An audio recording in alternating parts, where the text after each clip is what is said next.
So put your love in the hand out, baby. Better follow your team, more music. 1.1. Time on Galaxy Radio. It's 7:01.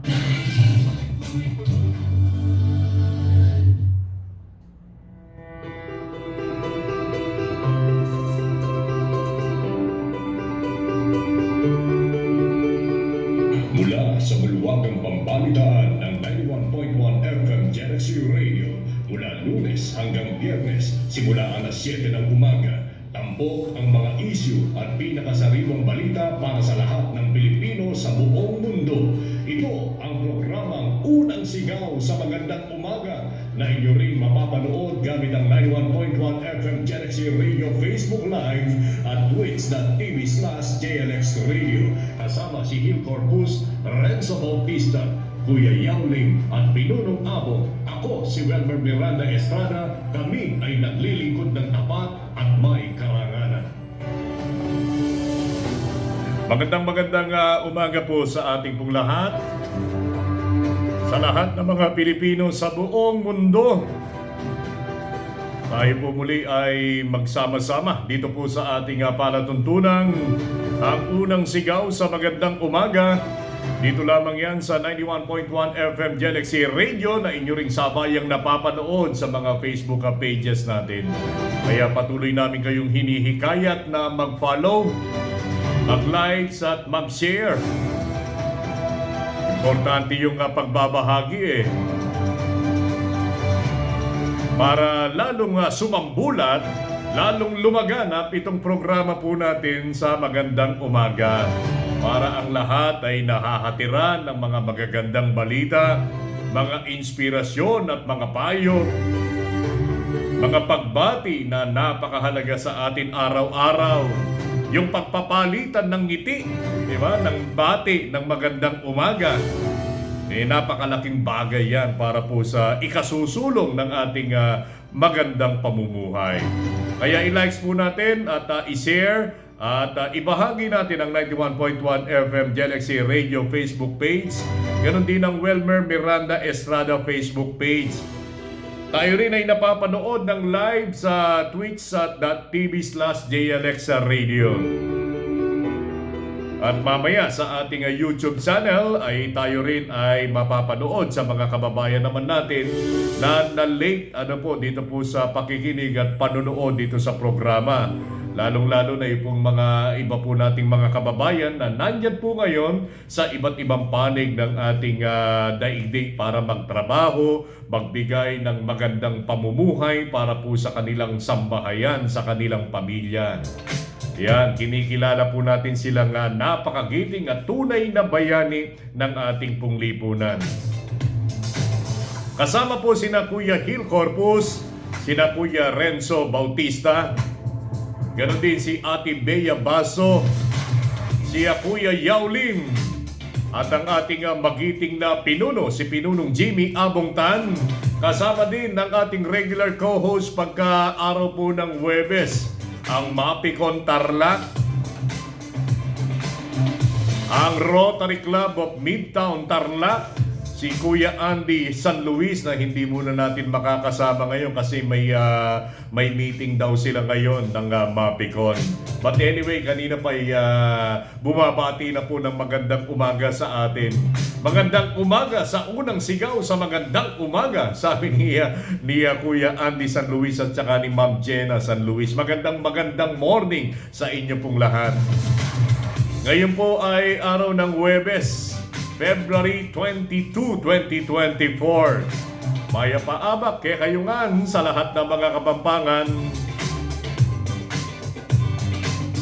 Naimbag nga aldaw kada kayo amin apo sa lahat ng mga Ilocano.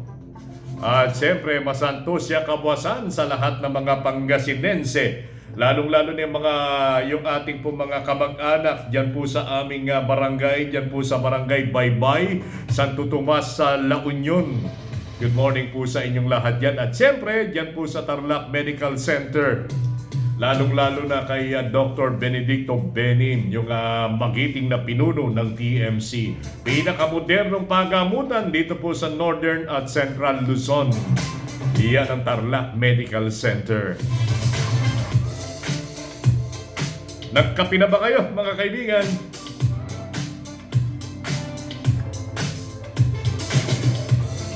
Kung yung kape po ninyo at almusal ay sasabayan po ninyo ng mainit na tinapay mula po sa Jelexy, katulad nung cheesy pandisan nila, naku, makukumpleto itong araw po ninyo. Lalong magiging maganda itong umaga natin, di ba? So magsalo-salo tayo, mga kaibigan, dito po sa ating almusal. Dito po sa ating programa. Ito yung pagsigaw po natin sa tuwing umaga. Kasi ang sinisigaw natin, magandang umaga. Kung babangon ka, puro kabuisitan, itong pagbangon mo pa lang, tiyak, masisira yung araw mo. Napakarami pa namang bagay na pwedeng ikasira ng araw mo. Huwag mo papansinin yon, di ba? Huwag mo papansinin yon. Ignore mo. Dead ma lang. Lagi tayong mag-isip ng mga bagay na positibo na makapagbibigay sa atin ng kagalingan, ng inspirasyon. Halimbawa lang, yung pagkakamit ng buhay natin, di ba? Pagbangon natin, ay taglay natin ang ating lakas at buhay, malinaw yung ating kaisipan, na itatayo natin yung ating mga paa, sapat na yun para po tayo ay magkaroon ng kaligayahan. At syempre yung kaligayahang ito ay dapat nating mayukol sa ating Panginoong Diyos, sapagkat siya naman ang nagbibigay sa atin ng ganyang buhay, di ba? At siyempre, yung mga biyayang ito, ibahagi din natin sa ating kapwa. Maanon yung, halimbawa, sumakay ka ng jeep. Diba? Yung mga kasakay mo, magsalita ka lang, magandang umaga po. Diba? Matutuwa itong mga kasakay mo, yung mga kaharap mo sa jeep. At saka sa mga iba pang mga pampublikong paaralan. Binabati natin, magandang umaga. Etong ating po mga nakasakay sa jeep, mga nakasakay sa mga UV Express, mga nakasakay sa mga makabagong mga buses, mga mini buses po natin. Good morning po sa inyo at saka sa mga estudyante, sa mga kawani na ngayon ay papunta sa kanilang mga tanggapan. Dalangin po namin na sana ay lalong maging produktibo ang inyong araw, makapagkamit kayo ng kaligayahan na inyo pong maibabahagi sa inyong kapwa-tao, lalong-lalo na sa inyong kapamilya. Kaya magandang umaga po sa ating lahat.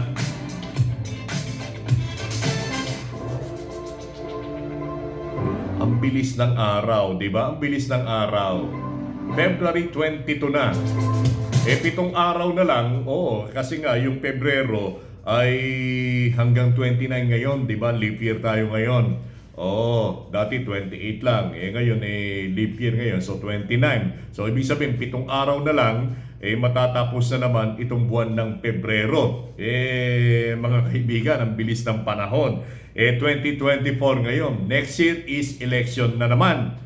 Midterm election at saka local election dito po sa ating bayan, at pagkasapit naman ng Oktubre o Disyembre ay sasapit naman tayo dito po sa barangay election. Ganyang kabilis ang panahon. Ito namang sasabak dito po sa election, dito po sa midterm, pwedeng pwedeng national, sino ba yung mga national candidates, yung mga senador, 12 senator, mga kaibigan, na binasa natin nung nakaraan, at sa local election dito po sa ating probinsya, dito sa ating lungsod, dito po sa ating mga munisipyo, mga kaibigan, sasabak po sila dito po sa ating halalan next year. At alam po ba ninyo na sa buwan ng Oktubre, ngayong taong ito ay formal nang bubuksan ang pintuan ng Commission on Election para po sa mga kakandidato.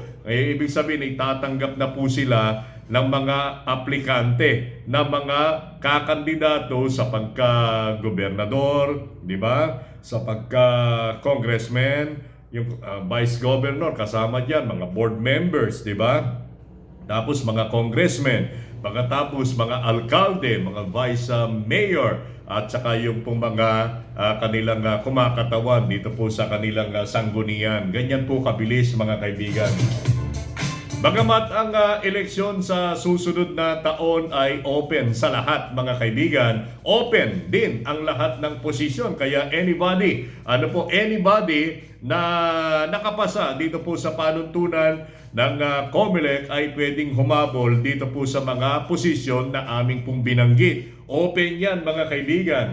Bagamat di ba? Bagamat meron nang gagraduate. Halimbawa si Governor Susan Yap, ay hindi na siya pwedeng humabol ng governor, 'di ba? So magpapalit siya ng posisyon. So open to all na 'yan, 'di ba? Open to all. Ibig sabihin, yung pong uupo ay magkakaroon uli ng fresh mandate sakaling sila ay maihalal ng ating pong mga mamamayan. Ganyan din ang kaso dito po sa lungsod ng Tarlac, 'di ba? Magtatapos na rin ang termino ni Mayor Christie, ang anghel ng lungsod ng Tarlac sa 2025. So open din itong posisyon ng mayor kasi nga magtatapos na itong termino ni Mayor Christie. Ganon din diyan po sa bayan po ng Paniki. 'Di ba? Magtatapos na rin ang termino ni Mayor Leonardo Maxa Rojas, ang kinikilalang pinakamatulunging alkalde dito po sa Pilipinas. Sa katunayan ay sila po ay gagawaran ng pagkilala, National Award sa buwan ng Abril, 2 months from now, ay kikilalanin ito pong alkalde dito po sa Tarlac, particularly ang Paniki, dahil po sa kanyang kahusayan sa pamumuno bilang most outstanding mayor dito po sa buong Pilipinas. Magtatapos na rin yung kanyang termino. Ang daming magtatapos ang kanilang termino dito po sa pagiging alkalde. Si Mayor Eklar din, yan po sa bayan po ng Gerona, magtatapos na rin. Ganon din itong sa bayan po ng Paniki, di ba? Magtatapos na rin. Ibig sabihin, eto na. Ang dami na mga kaibigan, itong mga nagnanasa ng mga kababayan po natin na sila ay makapaglingkod din dito po sa ating pong bayan. Teka muna, basahin po muna natin ito nga pagbati ni Ma'am Torres Jo, aktibong miyembro ng Paper.ph at ito, correspondent din ng pahayagang News Front. Si Ma'am Torres Jo, good morning, sabi niya sa atin at sa 91.1 FM Galaxy Radio. Babatiin natin ng maligayang kaarawan ngayong araw si Staff Sergeant Eric de la Cruz. Hindi itong kasama natin sa kasi kaano din niya si Captain Eric Poncena de la Cruz, Ito naman ay sundalo. Ayan. Kapangalan pa ni Captain Eric, Si Staff Sergeant Eric de la Cruz ng 33rd Mechanized Company, 3rd Mech Battalion from his honey, Madam Janet, ang President ng Victorian mula sa Puso Incorporated. Ang ganda naman ng kinaaniban po nilang club, happy birthday po sa inyo, Sir Eric de la Cruz ng 33rd Mechanized Company ng 3rd Mech Battalion.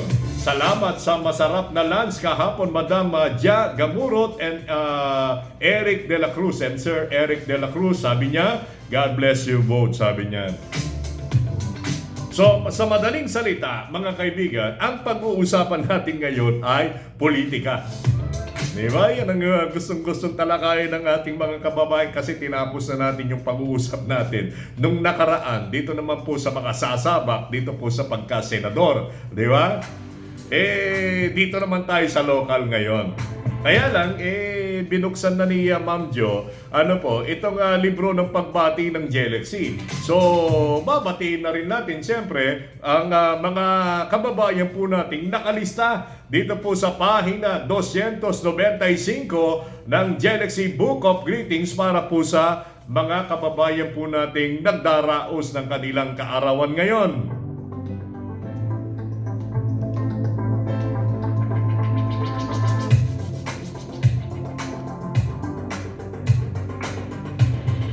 O, eto na mga kaibigan. Binabati natin ang maligayang kaarawan. Sina Sir Eric de la Cruz ng 3rd Mechanized sa Batalyon. Good morning po sa inyo. Si Kapito Lugay.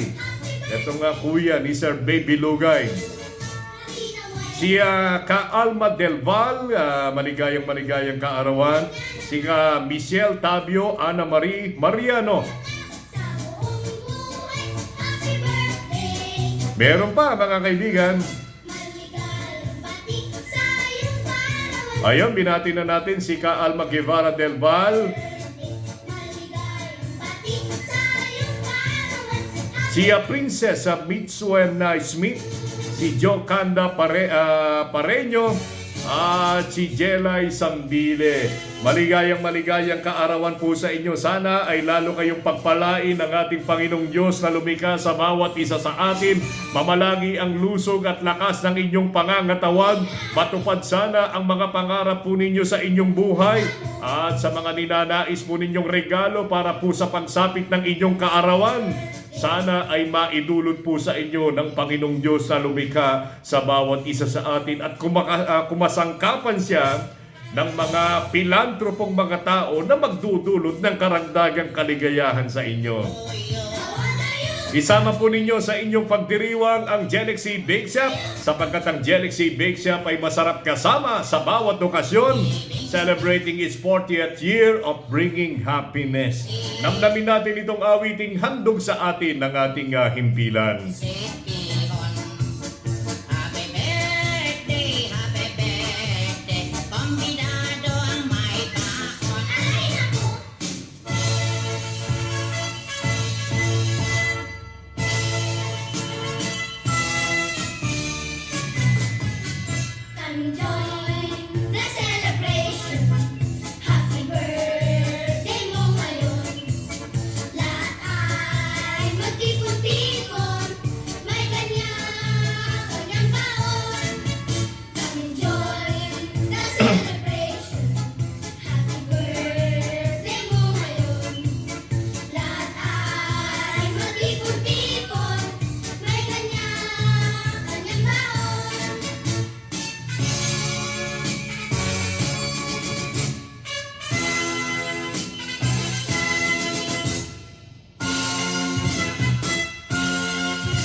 Baka meron pa kayong kakilalang nagdaraos ng kanilang kaarawan ngayon. Sama na natin mga kaibigan. Tulungan po ninyo kami para batiin sila.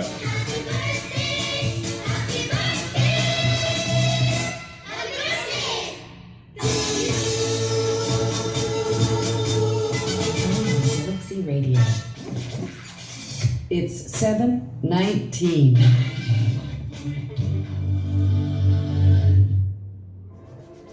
Eto yun mga kaibigan, ito lang yung katunayan na political season na, 'di ba? Yung mga dating hindi lumalabas, ngayon lumalabas na. Yung dating hindi tumutulong, ngayon ay tumutulong na. Sabi nga ni Mayor Max, kung ngayon ka lang, magpapakita ng ganyan, talagang pagdududahan ka na puro pamumuliti ka na lang. Etong yung ginagawa, 'di ba?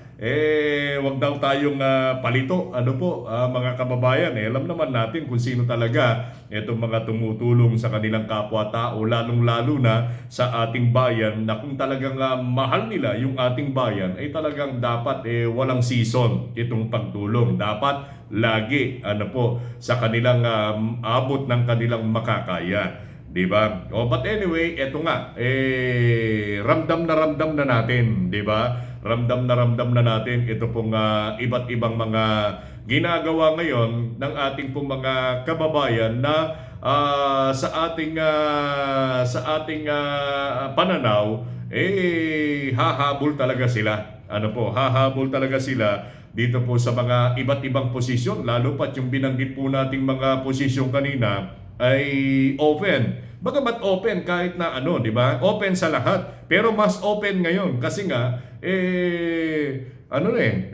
three-termer na. Ito pong mga nabanggit po nating mga itong mga nabanggit nating si Governor, di ba?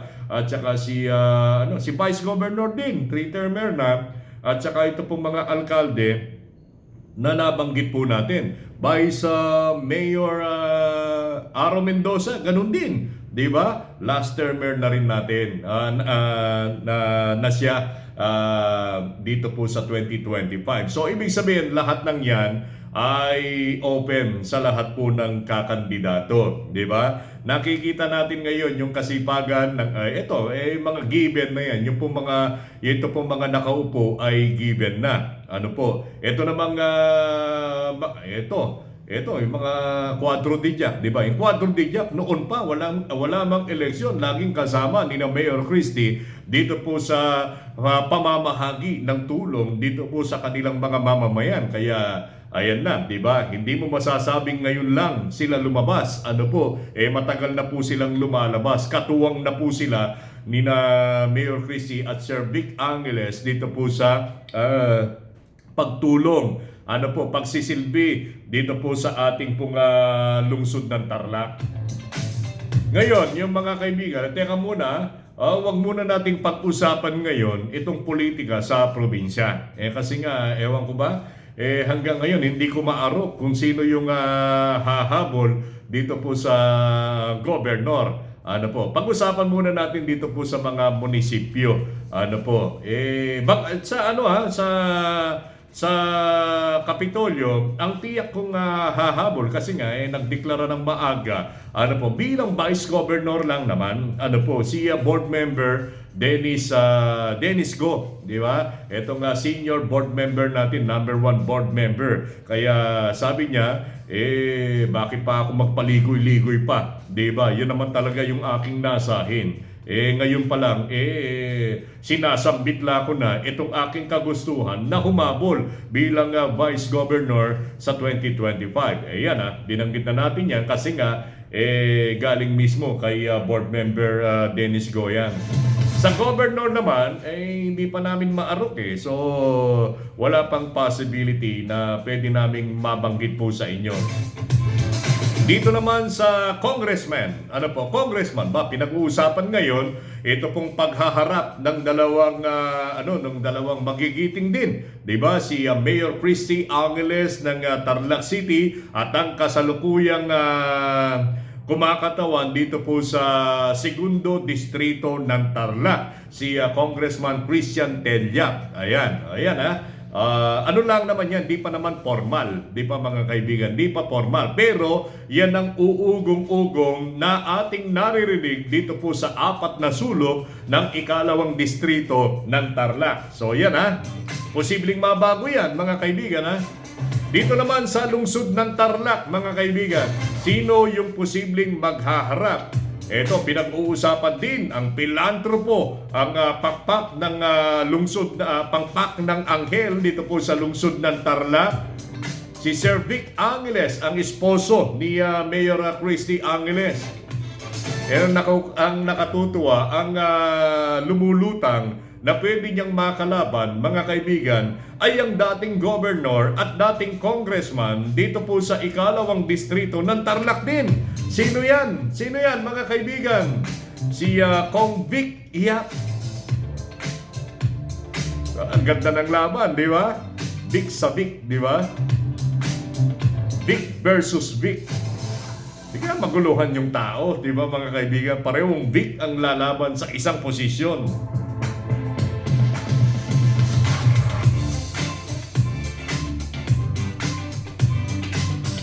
Kape muna tayo mga kaibigan.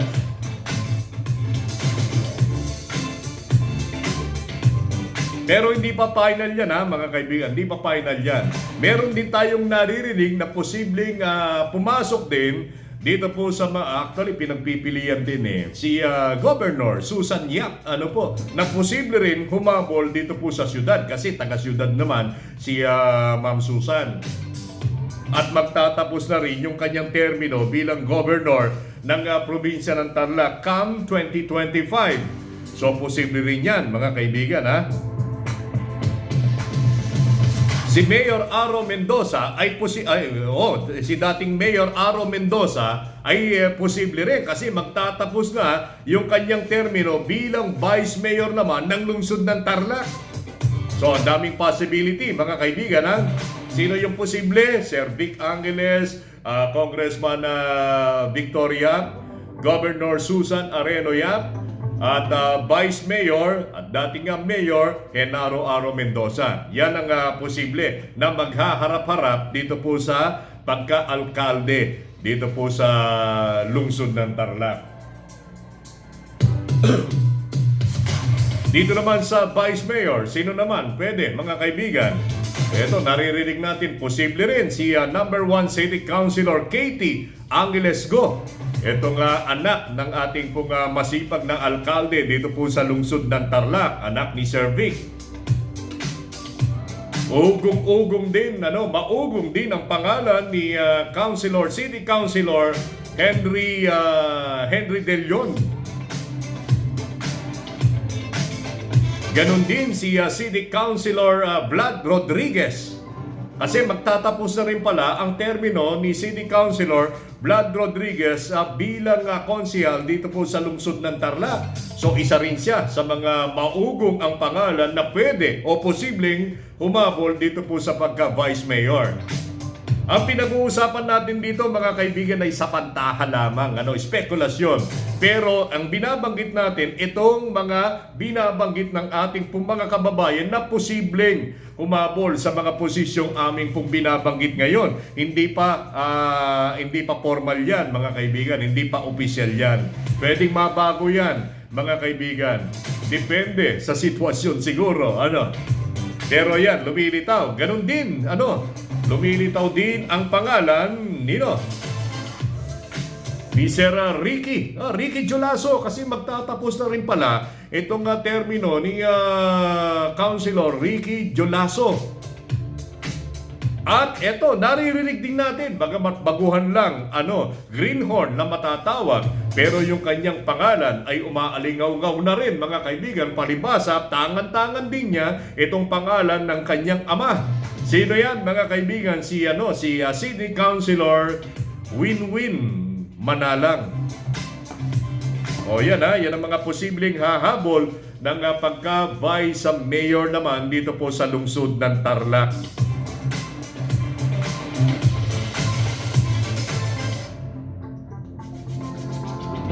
Sa pagkakonsehal naman mga kaibigan, siyempre, yung po mga kasalukuyan, mga incumbent, mga incumbent city councilor. Sino yung mga incumbent? Nandyan si Ato Chua, nandyan din si baka hindi ko mabanggit lahat baka basta yung po mga yung mga kasalukuyan po nating mga na hindi magtatapos yung kanilang termino Hindi naman pwede si Engineer Magsino, hindi pwede botante lang si Engineer Magsino. G. Maghu, good morning. Sabi niya, magandang umaga din. Pakibati sa buong pamilya, Ito yung aking mga kapatid at family friend na itinuturing din nating kapamilya, si Kuya Reggie, si Ma'am Mimi, at saka yung kanilang buong pamilya. Good morning po sa inyo. Sa Maybank din, magandang morning sa Maybank Tarlac branch.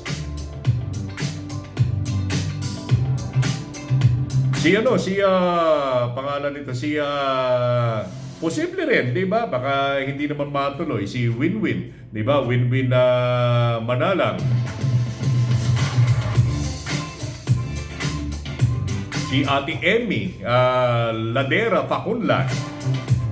Si Councilor Jude Joseph David, di ba?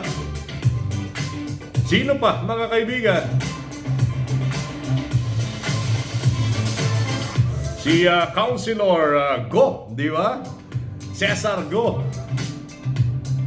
Pwede rin, di ba? Si Councilor Henry De Leon. Kung hindi matutuloy ng pagka-Vice Mayor.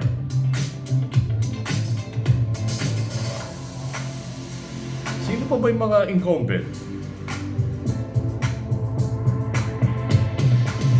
Tulungan nga ninyo ako. Yan, nakakaligtaan ko yung pangalan eh.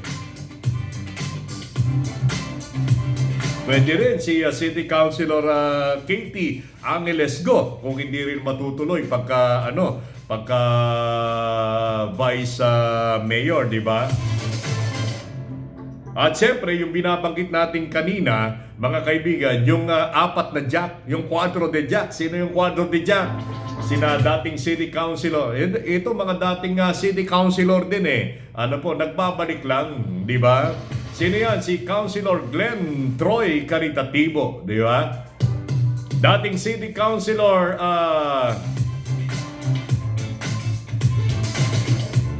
Jojo Briones, di ba? Kasama yan. Yung quadro de jack, si dating City Councilor at Association, di ba? Association of Barangay Chairman President, si Councilor Winston Torres, di ba? Kasama yan sa quadro de jack. Si dating City Councilor din, Weng Quiros. Ayan alam na natin na sila yung mga posibleng sasabak dito po sa pagkakonsehal. At naririnig din natin ang pangalan, eto, nagliliyab din yung kanyang pangalan. Si George Tregan ng probinsya ng Tarlac. Kasi nga, si City Councilor, dating City Councilor, Arsenio Baby Lugay II, ay matulog din yung kanyang pangalan palibasa siyempre, Lugay yan di ba? Galing din sa mga kinikilala po nating matinong naglingkod dito po sa ating bayan, mula pa sa kanilang lolo, si Governor Arsenio Lugay, ganon din sa kanilang tatay, si Mayor Bernardo Lugay, at ngayon nga, nagpapatuloy itong legasiya ng mga Lugay, kaya hanggang ngayon ay pinag-uusapan na posibleng humabol din sa pagkakonsihal dito po sa lungsod ng Tarlac, si Sir Baby Lugay. Good morning sa inyo, George. Kay Alma Moreno, good morning. Sino pa, mga kaibigan? Ito po mga pinag-uusapan ng kanilang pangalan.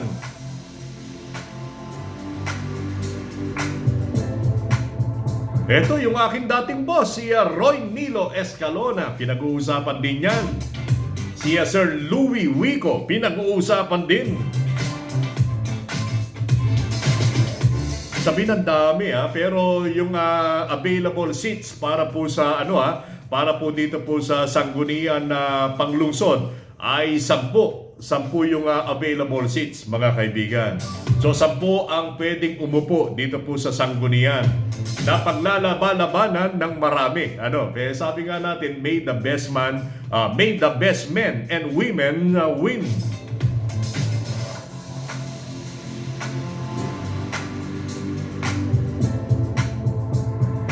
Ito pa, kasama din sa pinag-uusapan na yung artista. Naku, napakagwapo si Aaron Villaflor. Nag-uusapan din yan, Kuya Bonnie, magandang umaga. Sino pa, Kuya Bonnie? Tulungan nyo kami. Sino pa? Anong alan no?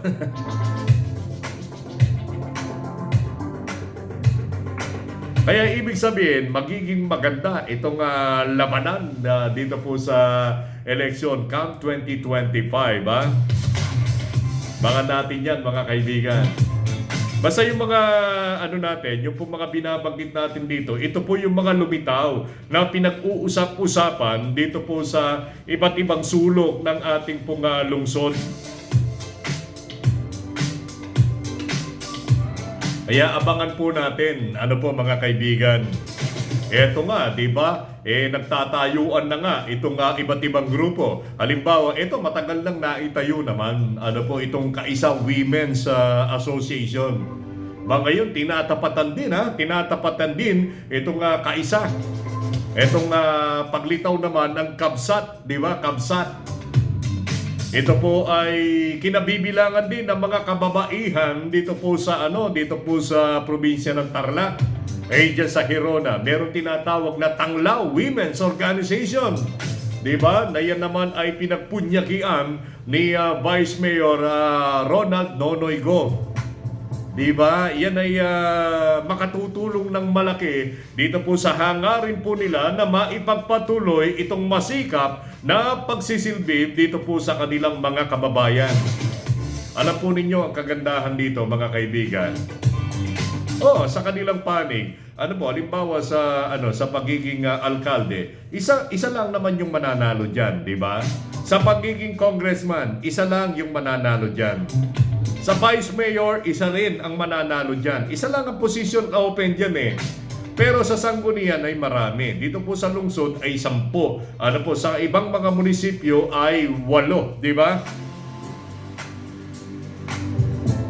Pero ang may matatalo sa kanila. Tiyak yan, may matatalo. Kasi nga, yung po mga humahabol ay sobra. Sobra sa 10 o kaya naman ay sobra sa 1. Kung isang posisyon ang pinaglalabanan po nila, talagang merong matatalo dyan.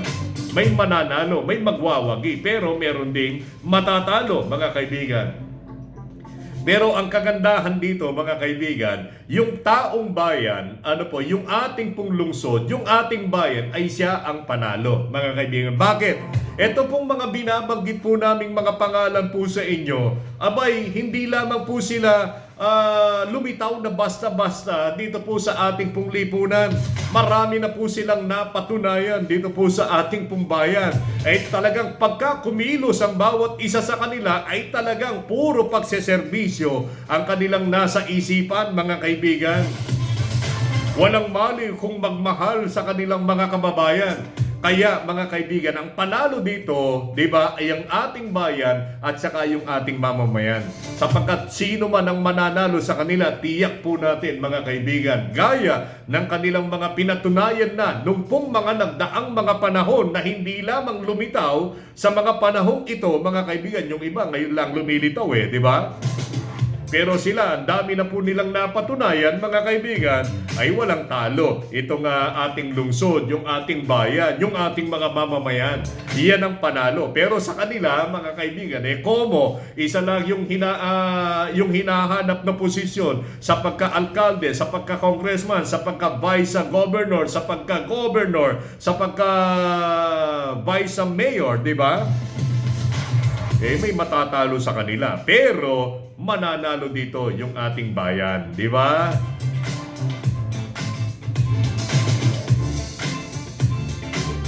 May nagtatanong dito, sino po yung number 1? May wala pa mga kaibigan. Di naman tayo nag-survey pa, mga kaibigan, ha? Very taxing yung pagsisurvey. So, baka na lang natin muna. Malay nyo, malay mo, may magmagandang loob na mag-conduct ng survey as this early, mga kaibigan, para makilala natin lalo na ito pong mga sasabak dito po sa sa iba't ibang mga posisyon. Pero kailanman, mga kaibigan, hindi sarado itong ating himpilan sa mga bago. Sa mga bago na ngayon pa lamang nagpapakilala, kasi nga may karapatan din ang bawat isa sa kanila na makilala ng ating pong mga kababayan. Maaaring hindi natin narinig, pero yung kanilang pagtulong, mga kaibigan, ay walang maliw din, sapagkat sinusundan po nila itong tagubilin na nasa Biblia, yung ginawa ng kanang kamay ay hindi na dapat malaman pa ng kaliwang kamay. Yan ay lapat na lapat sa mga private citizen, mga kaibigan. Yung iba politiko, yung mga nagtata